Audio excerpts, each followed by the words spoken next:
Video में हम आपको बता रहे हैं प्रेजेंट परफेक्ट कंटिन्यूस टेंस। चल रहा पूर्ण वर्तमान काल, यानी वर्तमान समय में जो काम चल रहा है, भूतकाल में भी वो चल रहा था, वर्तमान में भी वो चल रहा है और आगे भी चलने की संभावना है। इस प्रकार की जब घटनाएं होती हैं तो हम प्रेजेंट परफेक्ट कंटिन्यूस टेंस का यूज़ करते हैं। तो इसमें क्या होती है, पहचान देखिए। सबसे पहले पहचान ये है कि हिंदी वाक्य से अंग्रेजी बनाना कैसे होता है, ये बताऊंगा पहले तो मैं आपको।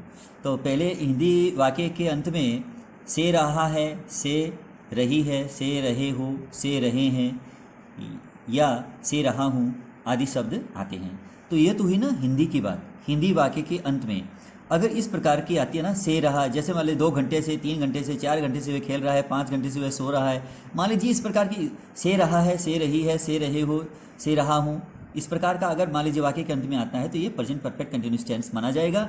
और प्रेजेंट परफेक्ट कंटिन्यूस टेंस का नियम लेकर के आप वाक्य को बना सकते हैं। तो सबसे पहले इसके बाद में हिंदी के बाद में देखिए, अब अंग्रेजी वाक्य की पहचान तो अंग्रेजी से ही होगी ना, क्योंकि टेंस भरना जब आएगा तो ये उसमें हिंदी नहीं होती कभी।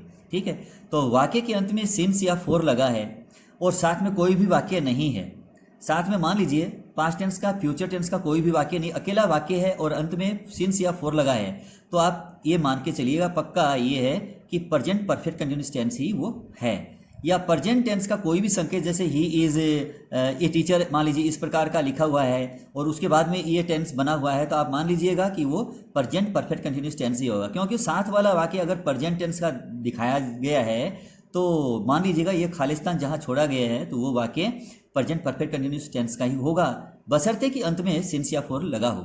सिंस या फॉर के साथ हम टाइम दिखाते हैं। जैसे सिंस का प्रयोग हम कब करते हैं, किसी पॉइंट ऑफ टाइम के लिए। जैसे मान लीजिए पॉइंट ऑफ टाइम कहने का मतलब इतने से काम नहीं चल जाता है, क्योंकि पॉइंट ऑफ टाइम होता क्या है ये मैं आपको बताता हूँ। पॉइंट ऑफ टाइम का मतलब है जिस सिरे से समय शुरू होता है। जैसे मान लीजिए कोई काम शुरू हुआ, जैसे सोमवार से कोई काम शुरू हुआ है तो, या रविवार से शुरू हुआ है तो since Sunday, since Monday, since Tuesday, since Wednesday, आप इस प्रकार के दिनों के नाम लिख करके आप सिंस लगा सकते हैं। ठीक है, अब जैसे मान लीजिए 2 बजे से, 3 बजे से, 4 बजे से इस प्रकार बोलना है तो since 2 o'clock, since 3 o'clock, since 4 o'clock, since 5 o'clock, इस प्रकार से आप उसके जो टाइम यानी पॉइंट, किसी बिंदु से टाइम शुरू हुआ है ना, जब कोई काम शुरू होता है तो शुरुआती दौर दिखाने के लिए हम क्या करते हैं, सिंस का यूज करते हैं। जैसे मान लीजिए since July, since January, since February, since May, इस प्रकार से मान लीजिए सिंस दिसंबर तक चले जाएंगे। महीनों के नाम, ये नाम जितने भी है ना, समय का अगर कोई नाम लिखा है तो नाम के साथ में हम सिंस का यूज करेंगे ही करेंगे, ये निश्चित हुआ। ठीक है, यानी किसी समय में कौन सा काम शुरू कब से होता है, कब से शुरू होता है, ये दिखाने के लिए हम सिंस का यूज करते हैं। अब बात रही फोर का।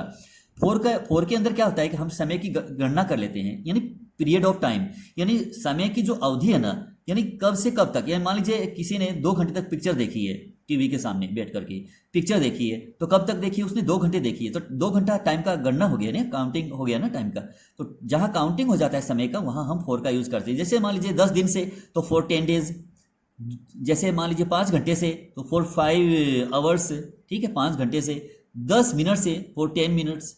ठीक है ना, 10 वर्ष से, 10 वर्षों से, मान लीजिए 10 वर्षों से, तो फिर इसमें समय की गणना हो गई 10 वर्ष, क्योंकि गणना हुई तभी तो पता है ना कि 10 वर्ष हो गए, तो फॉर 10 ईयर्स। इस प्रकार समय की गणना के साथ हम फॉर और समय की शुरुआत के साथ हम सिंस का यूज करेंगे। ठीक है, अब आगे देखते हैं।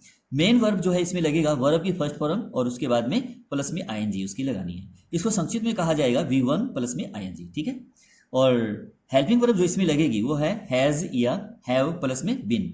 हैज के साथ भी बिन लगेगा और हैव के साथ भी बिन लगेगा। ठीक है, बिन इसलिए, हैज और हैव तो परफेक्ट की निशानी है और परफेक्ट में बिन आता है। ठीक है ना, बिन यानी हैज बिन, हैव बिन, ये तो हुआ परफेक्ट कंटिन्यू, परफेक्ट टेंस हुआ ये। और आगे हम मान लीजिए अब आईएनजी वर्ब का यूज करेंगे, प्रेजेंट पार्टिसिपल का यूज करेंगे, तो ये क्या बन गया, परफेक्ट कंटिन्यूस हुआ, इसीलिए इसको प्रेजेंट परफेक्ट कंटिन्यूस टेंस कहा गया है। ठीक है, आगे देखिए। अब इंट्रोगेटिव जब बनाएंगे, इंट्रोगेटिव का नियम क्या होता है, सभी टेंसों में एक ही जैसा ही नियम होता है।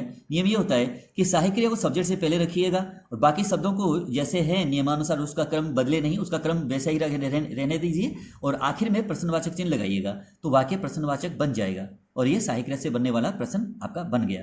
ठीक है, अब उसके बाद में क्या होता है कि इसमें जो प्रश्नवाचक होने की वजह से इसमें सिंस या फॉर का टाइम तो लगना ही लगना है। अच्छा, उसके बाद में स्ट्रक्चर, यानी वाक्य बनाने को जो स्ट्रक्चर है वो क्या रहेगा। सबसे पहले तो हम सब्जेक्ट लगाएंगे। सब्जेक्ट में क्या होता है, नाउन या प्रोनाउन के बारे में हम नोट करते हैं। ठीक है, नाउन कहाँ कहाँ आता है, नाउन 2 ही जगह आ सकता है, या तो वो नाउन जो है या तो सब्जेक्ट बनेगा वाक्य का, या नाउन बनेगा ऑब्जेक्ट। ठीक है ना। नाम दो जगह आ सकता है, या तो सब्जेक्ट के स्थान पर नाम आ सकता है किसी व्यक्ति का, या फिर ऑब्जेक्ट के स्थान पर नाम आ सकता है, ठीक है ना। तो दोनों जगह हम नाउन का यूज कर सकते हैं, या फिर हम प्रीपोजिशनल ऑब्जेक्ट बना सकते हैं नाउन का, ठीक है ना। नाउन ऑब्जेक्ट के प्रीपोजिशन के बाद भी आ सकता है, ये ध्यान रखना है। ऑब्जेक्ट बन सकता है, या डायरेक्ट ऑब्जेक्ट बन सकता है, या प्रीपोजिशन का ऑब्जेक्ट बन सकता है नाउन के बारे में, ये बता दी। अब देखिए आगे क्या होगा कि सिंस या फॉर लग जाएगा इसमें, ये सब आप देख रहे हैं। तो इसमें क्या है, हैज़ बीन, हैव बीन करके उसके वर्ब की फर्स्ट फॉर्म आईएनजी करना है, उसके बाद में ऑब्जेक्ट, उसके बाद सिंस या फॉर के साथ टाइम लगाना है।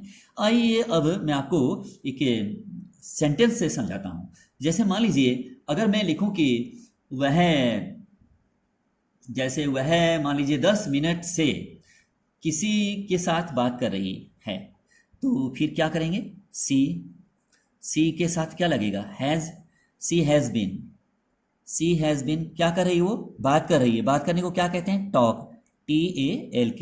अब इसके ये वर्ब फर्स्ट है, इसके साथ में क्या जोड़ देंगे, आईएनजी जोड़ेंगे, तो क्या हो गया, talking.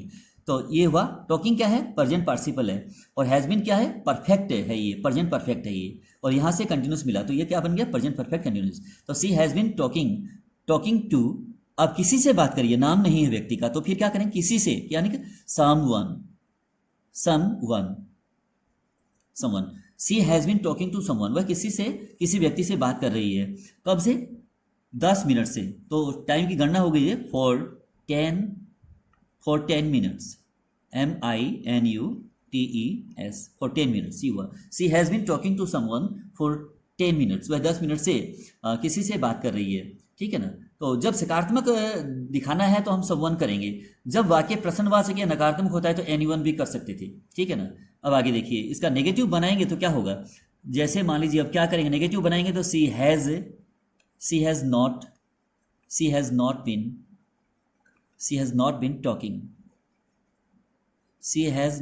Talking to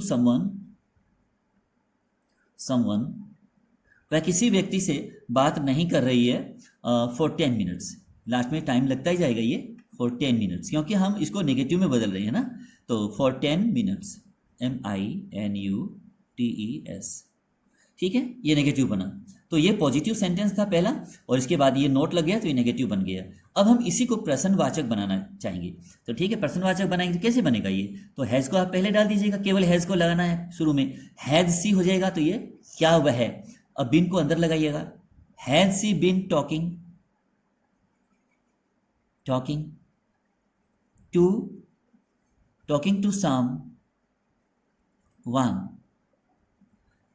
someone for 10 minutes. और ये प्रश्नवाचक वाक्य है, इसलिए हम क्या करेंगे, वाक्य के आखिर में इंटरोगेशन मार्क लगाएंगे, यानी प्रश्नवाचक चिन्ह लगाएंगे। Has she been talking to someone for 10 minutes, क्या वह 10 मिनट से किसी से बात कर रही है।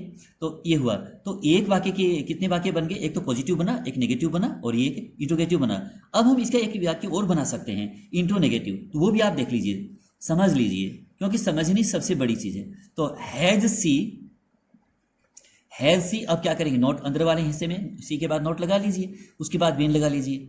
अब ये आपको ध्यान रखना पड़ेगा कि नोट कहाँ लगता है, हैज़ के और बिन के बीच में नोट लगता है, हमेशा ध्यान रखना। तो हैज़ को हमने प्रश्नवाचक के लिए पहले निकाल दिया, तो फिर सी नॉट बिन, तो इतना बचना ही है, फिर दोबारा तो हैज़ लगना नहीं, क्योंकि पहले लगा दिया। हैज़, एक वाक्य में कभी 2 साइकिल नहीं आती, कभी एक ही साइकिल आएगी, उसमें ध्यान रखना। तो has she not been talking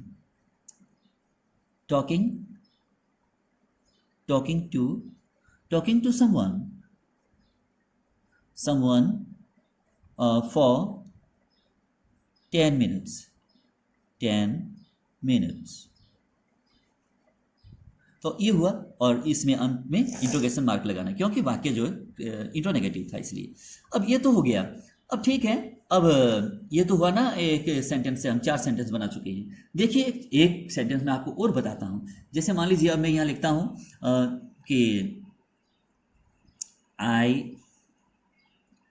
I के साथ क्या लगाते हैं, हैव लगाते हैं। सी के लिए हैज़ लगा था, ही के लिए भी हैज़ लगेगा, इट के लिए भी हैज़ लगेगा, कोई एक व्यक्ति का नाम है तो भी हैज़ लगेगा। अब अगर मान लीजिए आई है, वी है, यू है, दे है, तो इनके लिए हैव लगाना पड़ेगा। और बहुवचन संज्ञा के साथ में या बहुवचन सब्जेक्ट के साथ में हम हैव का यूज करते हैं। आई हैव बीन वेटिंग, मैं इंतजार कर रहा हूँ, WAITING। I have been waiting, मैं इंतजार कर रहा हूँ। किसका इंतजार कर रहा हूँ? फॉर, अब पर्पस दिखाना है, मैं इंतजार कर रहा हूँ। अब मेरे इंतजार का उद्देश्य क्या है? उद्देश्य बस का है, यानी कि बस का इंतजार कर रहा हूँ, तो फॉर बस, ठीक है ना, उद्देश्य दिखाने के लिए। जैसे मान लीजिए हमारा उद्देश्य, जैसे मान लीजिए फॉर पार्टी, फॉर बस, फॉर रेल, मान लीजिए फॉर कोई भी चीज़ आप अपना उद्देश्य दिखाना चाहते हैं, for you, for him, for her, for me, for us, ठीक है ना। इस प्रकार के कोई भी आप उद्देश्य दिखाना चाहते हैं, पर्पस दिखाना चाहते हैं, तो आप फॉर लगा करके अपना पर्पस दिखा सकते हैं। अगर मान लीजिए आप अपना पर्पस किसी नाम के साथ नहीं दिखाना चाहते, आप आगे कुछ और कहना चाहते हैं, आपका पर्पस इतना ही नहीं है, आगे और भी बढ़ाना चाहते हैं, तो आप टू लगा करके वर्ब लगा दीजिए ना, कोई दिक्कत नहीं है। वर्ब के साथ जोड़ दीजिए, फॉर को हटा दीजिए। फॉर को हटा करके जैसे मान लीजिए आगे कुछ और लिखना चाहते हैं, आपका पर्पस यहाँ नहीं है, पर्पस आप वर्ब के साथ और लिखना चाहते हैं, तो यहाँ टू लगा दीजिएगा, ठीक है। तो I have been waiting for बस, अब मैं बस के लिए, बस का इंतजार कर रहा हूँ। कितनी देर से इंतजार कर रहा हूँ? मान लीजिए तो बस का इंतजार कर रहा हूँ, तो इसमें मान लीजिए अगर मैं 2 घंटे से इंतजार कर रहा हूँ, या मान लीजिए 2 बजे से इंतजार कर रहा हूँ, तो इसमें घंटे वाला तो इसमें दिखा दिया नहीं। जैसे मान लीजिए 2 घंटे से 3 घंटे से, तो फॉर लगाएंगे। अगर मान लीजिए कब से ये बताना है, तो यहाँ आप क्या लगाएंगे? सिंस लगा देंगे। जैसे मैं आप सिंस लगा के बता रहा हूँ, सिंस जैसे मान लीजिए 2 बजे का लिखता हूँ मैं, since 2 o'clock।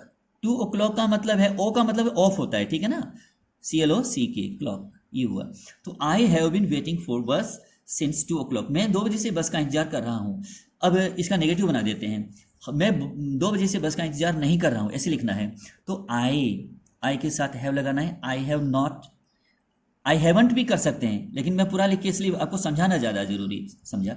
I have not been, I have not been, I have not been waiting, not been waiting for bus, for bus।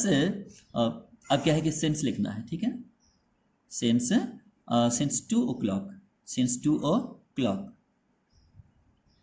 ये हो गया आपका negative. I have not been waiting for bus since 2 o'clock, मैं 2 बजे से बस का इंतजार नहीं कर रहा हूँ, ये हुआ। अब क्या करना है, आपको इंट्रोगेटिव बनाना है, तो हैव को आप पहले लगाए, केवल हैव को निकालना है पहले, और बाकी सारे के सारे जितना वाक्य का जैसा भी है वैसे के वैसे रखना है, और आखिर में प्रश्नवाची चिन्ह लगाना है। कुछ इस तरह चलना है आपको लेकर के। हैव, अब हैव आई, ठीक है ना, हैव आई, उसके बाद में क्या करना है, क्या बच गया? बिन रह गया आपका। हैव आई बिन वेटिंग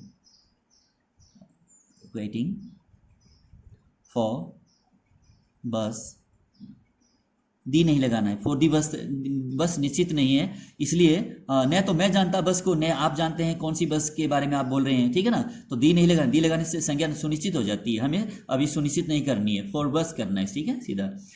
तो इसमें क्या हुआ, have I bin waiting for बस, क्या मैं बस का इंतजार कर रहा हूँ?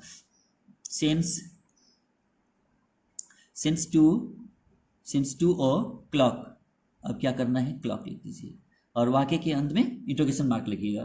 तो क्या, अब देखिए, have I bin waiting for bus since 2 o'clock, क्या मैं 2 बजे से बस का इंतजार कर रहा हूँ, ये हुआ।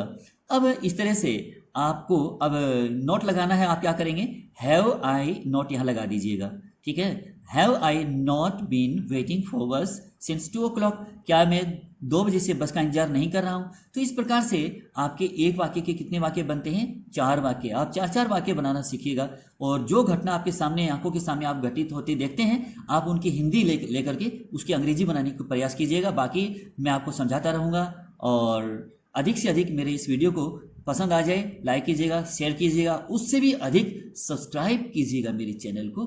Thank you.